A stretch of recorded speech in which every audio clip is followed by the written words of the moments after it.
Hey guys, how you doing? It's Danny Rousseau, principal designer of Daniel Rousseau Home, design influencer, and probably your friend if you're watching this. I wanted to give you a high point recap to tell you what I saw trending and what happened at market. I love doing these videos for you. I hope you follow me on Instagram, Facebook, and Twitter. Probably one of my 55th markets. I want to talk about trends and fads and tell you what we saw. I got to take two first time designers that have never been to a market before and show them the ropes. And they did so well. They were so surprised. But a lot has changed in our industry. A lot has changed at market.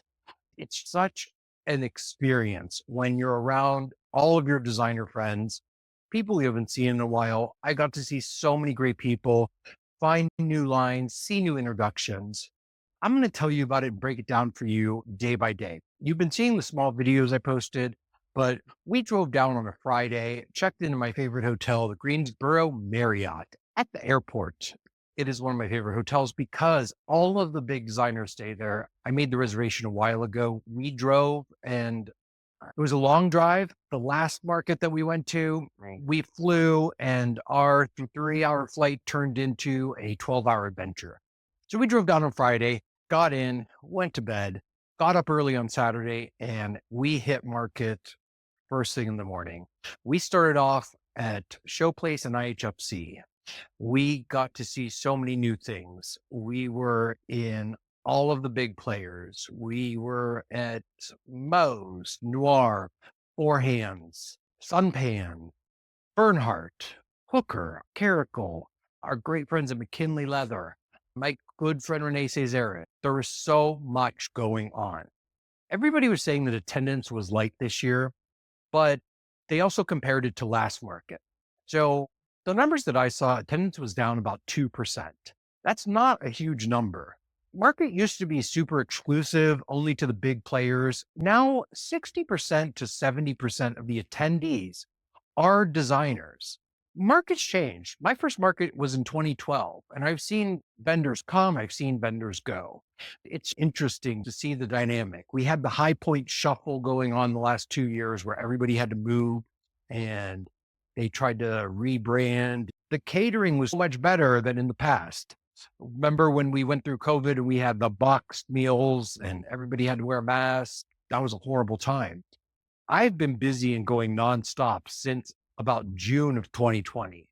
I'm finally trying to calm down, but our business has just exploded. People always ask me what I'm doing differently, what differentiates me from any other designer. My answer is always, I just do me. I am me and I take on a lot. I am always going. After we just did an installation, the client consultation, a presentation, and I'm still going. But design is my passion. When we got there, I had some very memorable moments. Trending or a fad. All of you designers are using trends and you may not realize you're doing it. What really irritates me is every time I post something about a trend or the color of the year, designers will comment and tell me, I don't follow trends. I don't do that. I just do me. And then or 6 months down the road, I see them using that exact trend. That's interesting to me. What I saw, and we saw this a year ago, transitioning from everybody doing blue, blue to everything going green is the new blue. And that was interesting because every 3 years it cycles through and green has come up again. And I actually saw a lot of mauve, like a grayish purple, a lot of olive green, similar to the pants I'm wearing. It was funny because I was in Baker and I ended up wearing a shirt that actually matched the walls. Then I walked into a room and it was all green upholstery. I'm like, oh, they picked up on that trend. It was really interesting to see. Another thing that we were seeing is the old is new again. When I say the old, I'm not talking about our age. I'm talking about our grandmothers.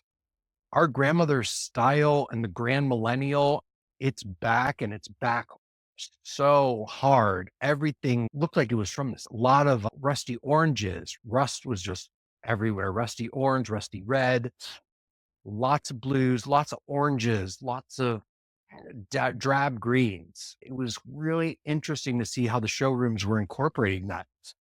What really struck me was when I was in Forehands, I saw a light fixture that had the old style pleated shades on top. That was, oh yeah, this is here to stay.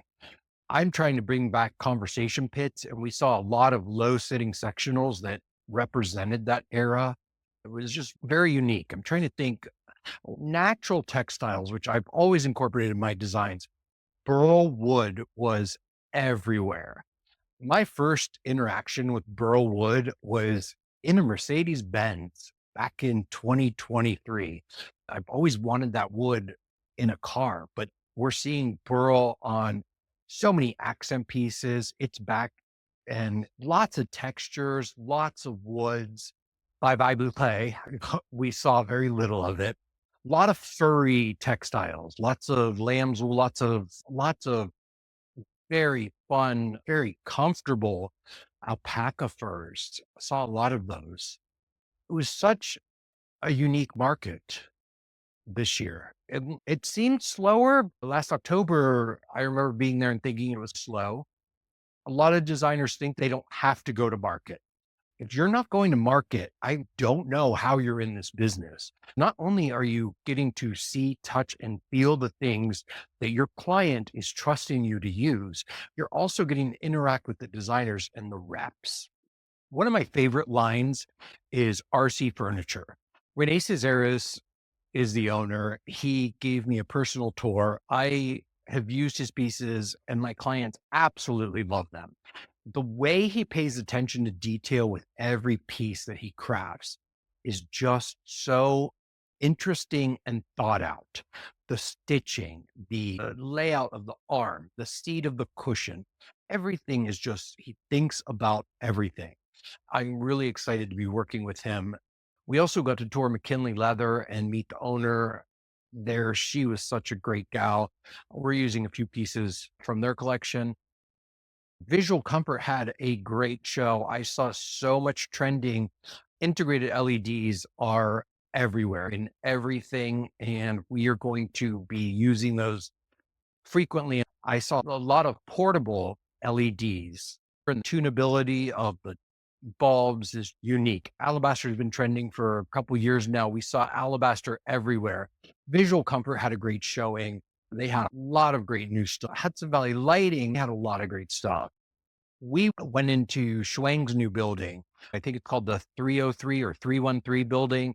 They just opened it. It's 2 floors, has a collection of different vendors. Gloucester Furniture was in there, and they have not shown at High Point in the last 8 years. I was impressed to see Gloucester there and seeing things that were unique, things that were more regal. I got to meet Lord Charles Spencer, Princess Diana's brother.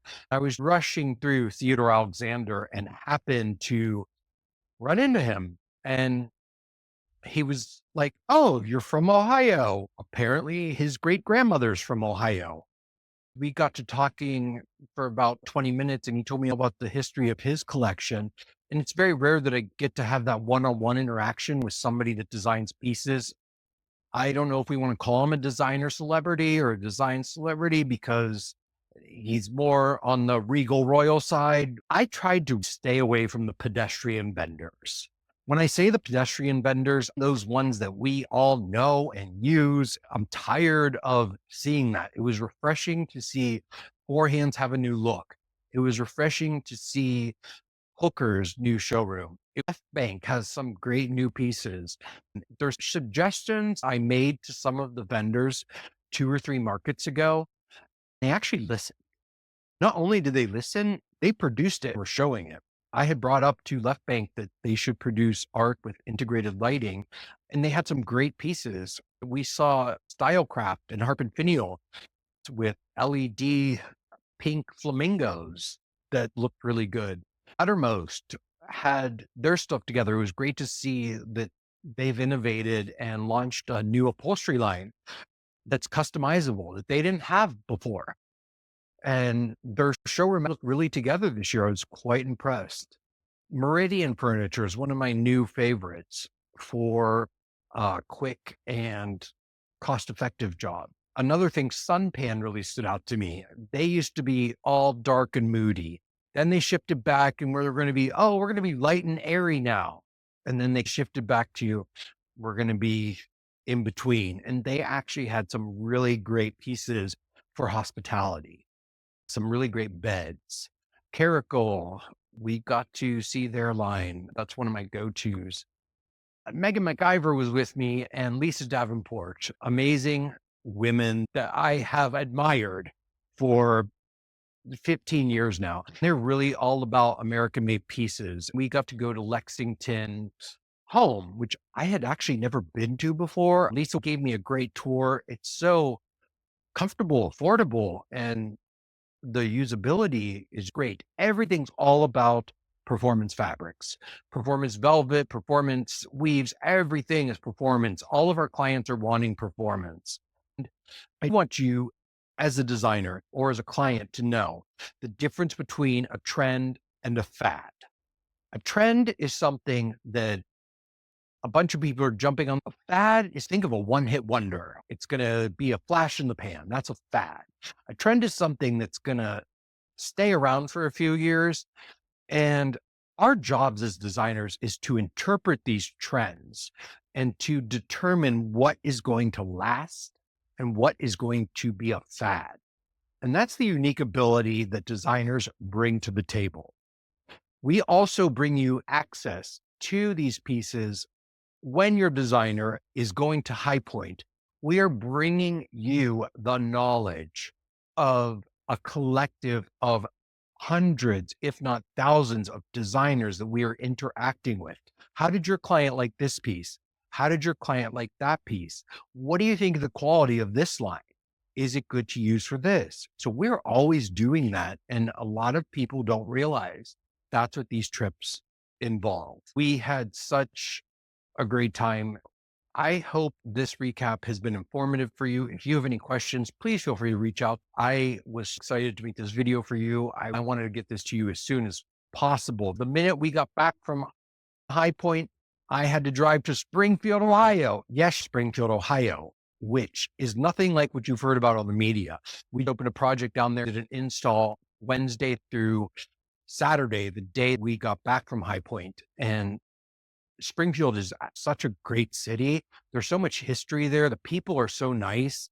And we had so much fun getting everything done. We've been trucking right along since with more client meetings. I hope this has helped you in way, shape, or form. Please follow me at Danny Russo or Daniel Russo Home. I'm now on TikTok at the Daniel Home. Look forward to connecting with you or seeing you at a future market. Thanks, guys.